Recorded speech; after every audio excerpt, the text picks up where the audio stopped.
Break के बाद स्वागत है आपका। उत्तर प्रदेश के चुनावों को लेकर हम बात कर रहे हैं। चौथे चरण का रन किसके लिए मुश्किल है, किसके लिए आसान है और लोगों के मुद्दे क्या है जिनको लेकर वोट डाल रहे हैं। इसी पर अब हमारे साथ वरिष्ठ पत्रकार जुड़ गए हैं ज्यादा बातचीत के लिए। पवन श्रीवास्तव हमारे साथ जुड़ गए हैं। पवन जी नमस्कार, स्वागत है आपका खबर फास्ट पर। नमस्कार जी, चौथे चरण का रन है, दोनों ही दल पूरी ताकत के साथ चुनावी मैदान में है। किसके लिए मुश्किल देखते हैं, किसके लिए आसान और क्या वजह है इसकी?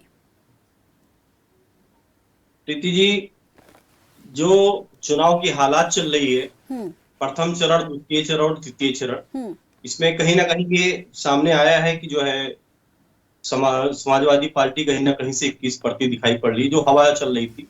लेकिन काफी मायने रखता है अवध क्षेत्र, जिसकी शुरुआत आज से हो गई है। चौथा चरण, पांचवा और छठा चरण, ये चरण ही मायने रखेंगे कि किसकी सरकार बन रही है और कौन आ रहा है सरकार में। बिल्कुल। तो आज खास करके लखनऊ की विधानसभाएं हैं जहाँ पे वोटिंग्स पड़ रहे हैं, लोग वोट पड़ रहे हैं। सुबह से ही, कहने का तात्पर्य है कि सुबह की पहली वोटिंग्स में जो अच्छे अच्छे अधिकारीगण थे और गणमान्य राजनीतिक व्यक्ति थे, सुबह ही वोट डाले हैं। वो एक अच्छा मैसेज दिया है वोट डालने के लिए कि पहले वोट फिर जलपान, इस तरह से काफी अच्छा मैसेज दिया है। लेकिन अब राजनीति की अगर हम बात करें तो कहीं ना कहीं समाजवादी पार्टी, जिसे अभी हम लोग आकलन नहीं कर पा रहे हैं, लेकिन अगर ग्रामीण स्तर पे हम लोग देखते हैं और जाना पड़ता है, देखते हैं, तो वहां पे जो एक रोजगार को लेकर के, बेरोजगारी को लेकर के, इसके जो सरकार की कहीं ना कहीं माइनस पॉइंट देखी जा रही है। तो रोजगार काफी मायने पे है, जो बेरोजगारी छाई है। भले ही हो, अभी कल ही योगी आदित्यनाथ जी गए हुए थे गोंडा के गौरा विधानसभा में, जहाँ पे योगी आदित्यनाथ जी का बड़ा कार्यक्रम था, जो है कार्यकर्ताओं का और जनसभा था। तो वहां पे भी उनके विरोध में लोग रोजगार को लेकर के, भर्तियों के बारे में लोग जो है, नौजवान लोगों ने उनका जो है घेराव किया। तो ये सब चीजें मायने रखता है। राजनाथ सिंह आए थे, अभी 2 दिन पूर्व भी आए थे, उनका भी घेराव लोग करते हैं। तो जो नाराजगी लोगों के बीच में बनी बैठी हुई है, वो रोजगार को लेकर के काफी लोगों में दिखाई पड़ रहा है। अब उसका फायदा समाजवादी पार्टी कहां तक उठाती है, कैसे उठाती है, इस समय बताएगा। बस थोड़े दिन और बाकी हैं। लेकिन जो स्थितियां दिख रही है, अगर मेरे अनुमानित से अगर हम देखें तो लड़ाई बड़ी ही टक्कर की होगी। ना ऐसा रिकॉर्ड बनेगा कि जो ना कभी पहले हुआ है ना होगा। कहने का तात्पर्य यह है कि जो सीटें आ रही हैं, दोनों की बराबर 10, 12, 15 सीट से आगे पीछे रहेंगे। समाजवादी पार्टी पीछे हो सकती है, बीजेपी आगे हो सकती है, या बीजेपी पीछे हो सकती है, ये गणना होगा। अब उसके बाद सरकार किसकी बनती है, क्या बनती है, समय बताएगा। लेकिन जो चौथा चरण आज का चल रहा है, ये काफी मायने रखता है सरकार को बनाने के लिए। लखनऊ की लगभग सभी सीटें, आसपास की जो है वो सीटें, ये इन पे बड़ी जो है टक्कर जो हो रही है, वो बहुत तगड़ी हो रही है। कहने का तात्पर्य ये कि जो लेकिन यहाँ पर पवन जी, लेकिन हम अगर 2012 के भी नतीजे देख ले तो उस दौरान भी इन सीटों पर लगभग बीजेपी का कब्जा रहा। पहले 7 सीटें थी और इस बार 8 सीटें आ गई 2017 में। अब क्या इस बार पूरी 9 की 9 ले जाएंगे या अब थोड़ा कम हो सकती है? नहीं नहीं, मुझे तो लग रहा है, मेरे अनुमान में अगर लग रहा है तो भारतीय जनता पार्टी को यहाँ पे नुकसान होगा। जहां तक मेरा अनुमान है, मेरे देखने की जो रूप है, उससे समाजवादी पार्टी को कहीं ना कहीं आगे बढ़ रहा है। उसके पीछे बहुत सारे रीजंस हैं। और जो है, एक तो जातवाद का घोल जो चल रहा है, लोगों के नसों में बैठ चुका है। जातवादी बातें करना, जातवाद की तरफ आगे ले चलना।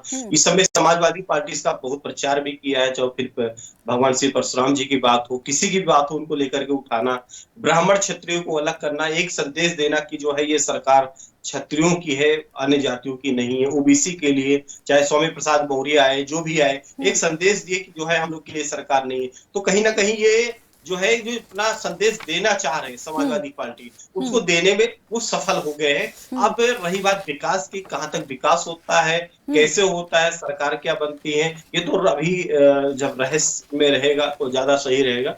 लेकिन स्थितियां बड़ी ही विपरीत है। हम यही कहना चाहेंगे, पूर्ण बहुमत से कोई सरकार उत्तर प्रदेश में आती नहीं दिख रही है। ठीक है, ये बहुत अहम बात है कि पूर्ण बहुमत यहाँ पर फिलहाल के आंकलन को देखा जाए तो किसी को मिलता हुआ दिखाई नहीं दे रहा है।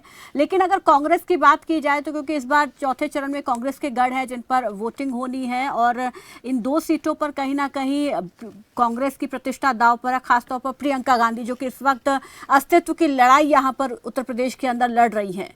तो उनके लिए मुकाबले को किस तरीके से देखते हैं, क्योंकि अब यहाँ पर जो उनके पार्टी के प्रत्याशी थे जो पहले यहाँ से जीतते थे अच्छे खासे मार्जिन से, वो भी बीजेपी में चले गए हैं।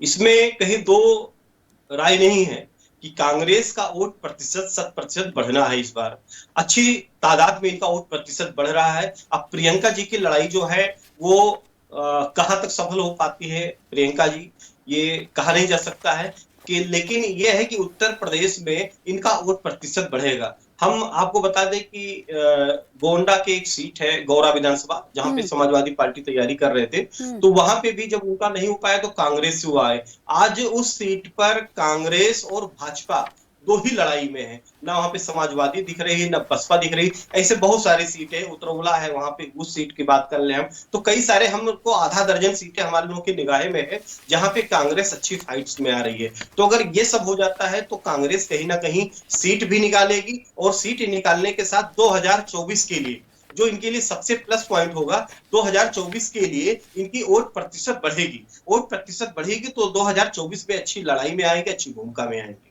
ठीक है, ये आपने एक अहम जानकारी दी कि बाकी जगहों पर कांग्रेस जो है अपना अस्तित्व बचा सकती है, वहां पर अपनी सीटें बढ़ा सकती है। लेकिन रायबरेली जहां से सोनिया गांधी सांसद हैं और वो खुद भी पूरी तरीके से दोबारा से इस सीट को अपनाना चाहती हैं, अपना बनाना चाहती हैं, लेकिन स्वाति सिंह के यहाँ पर बीजेपी में चले जाने से, जो कि पहले यहाँ से जीती थी, माफ कीजिएगा अदिति सिंह का नाम मैं यहाँ लेना चाहूंगी, तो वो अब बीजेपी में चली गई है। तो ऐसे में इसका नुकसान यहाँ पर कांग्रेस को उठाना पड़ेगा। बिल्कुल, देखिए रायबरेली में एक कहा जाता है अखिलेश जी की परिवार के काफी रुतबा रहता है, उन्हीं की बेटी अदिति सिंह जी हैं और उनका जो है क्षेत्र में अच्छी पकड़ मानी जाती है। लेकिन अब वो भारतीय जनता पार्टी में आ गए हैं तो कांग्रेस कहीं ना कहीं से कमजोर हुई है, इसको नकारा नहीं जा सकता है। लेकिन कांग्रेस के प्रति लोगों की मोह माया ये देख रहे हैं, लोग निगाहों से देख रहे हैं। उत्तर प्रदेश में खास करके लोग धीरे धीरे जो उठ रहे हैं, कांग्रेस की तरफ भाग रहे हैं, उसके पीछे कहीं ना कहीं रीजंस हैं कि भाजपा को अगर कोई मात दे सकता है तो कांग्रेस है। इसी के नजरिए से लोग देखना पसंद करते हैं। लेकिन मुझे नहीं लग पाता है कि प्रियंका गांधी जी वहां से सीट निकाल सकती हैं। हाँ, लेकिन लड़ाई में रोचक होगा, वोट प्रतिशत बढ़ेगा और उत्तर प्रदेश भी अच्छी इनकी हवा चल सकती है। लखीमपुर खीरी की बात कर ले, पीलीभीत की बात कर ले, तो वरुण गांधी पीलीभीत से सांसद हैं बीजेपी के, लेकिन कहीं ना कहीं अपनी पार्टी के खिलाफ ही हमने देखा कि वो विरोधी सुर अपनाते रहते हैं। तो यहाँ एक तरीके से बीजेपी 2 धड़ों में बटी हुई है, उसका किस तरीके से यहाँ पर नुकसान। और लखीमपुर खीरी जो कि यहाँ पर लखीमपुर हिंसा घटना घटी, उसके बाद अजय मिश्रा के बेटे के जमानत पर भी आने के बाद और चीजें यहाँ पर जो है वो बिगड़ गई है बीजेपी के लिए, उसका कितना यहाँ पर इम्पैक्ट पड़ सकता है। जी बिल्कुल, आप सही कह रही हैं। भारतीय जनता पार्टी को इस चुनाव में नुकसान ही होना है, ये निश्चित है। नुकसान कितना होना है इसकी गणना अभी हम लोग नहीं कर सकते हैं, लेकिन ये सच्चाई है कि जो ग्राउंड जीरो रिपोर्ट पे हम लोग देखते हैं, वार्तालाप करते हैं, समझते हैं, लोग से मुलाकात करते हैं, उस अनुसार भारतीय जनता पार्टी का नुकसान हो रहा है उत्तर प्रदेश में। अब उस नुकसान के जिम्मेदार योगी आदित्यनाथ जी हैं या यहाँ की ब्यूरोक्रेट्स है, क्योंकि एक हवा यहाँ पे ये भी चल रही थी बीच में, आज के 1 साल पूर्व जो है केशव प्रसाद मौर्य जी जब सरकार के विरोध में ही काफी सारे विधायक आ गए थे, लेकिन वो किसी ना किसी के बातों में बात करने के बाद फिर पीछे हट गए थे।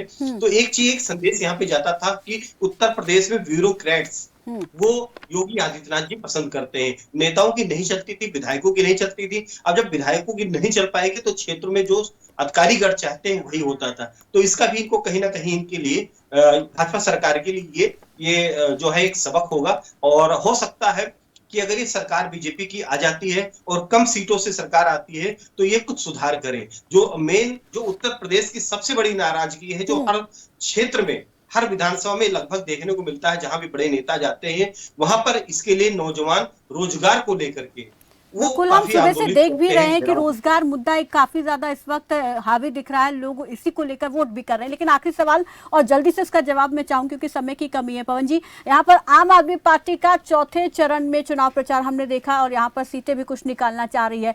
विकास के मुद्दे पर हमने देखा कि आम आदमी पार्टी बात करती है, तो बीजेपी भी विकास के मुद्दे पर बात करी, तो क्या ऐसे में बीजेपी के वोट काटने का काम कर सकती है आम आदमी पार्टी? किसके लिए नुकसानदायक हो सकती है? नहीं, देखिए, आम आदमी पार्टी फिलहाल उभर तो रही है उत्तर प्रदेश में, लेकिन जो इन्होंने दिल्ली में किया है, जो इन्होंने विकास दिल्ली में किया है, तो उत्तर प्रदेश से सटा हुआ दिल्ली प्रदेश है, तो वहां के लोग, हाँ, दोनों आपस में जान जाते हैं कि वहां पे क्या विकास हुई है।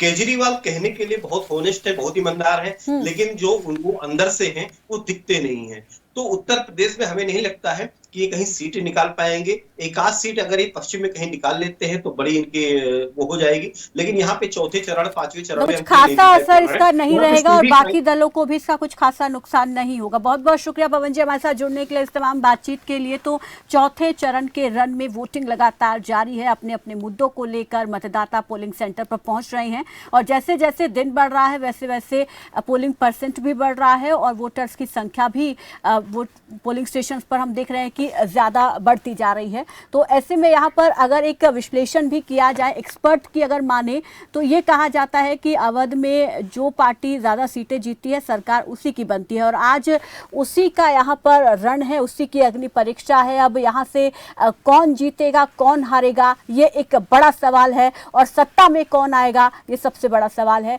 और 10 मार्च को इसका जनता फैसला करने वाली है। फिलहाल मेरे साथ बस इतना ही। देश प्रदेश की तमाम बड़ी खबरों के लिए आप देखते रहिए खबर फास्ट। नमस्कार।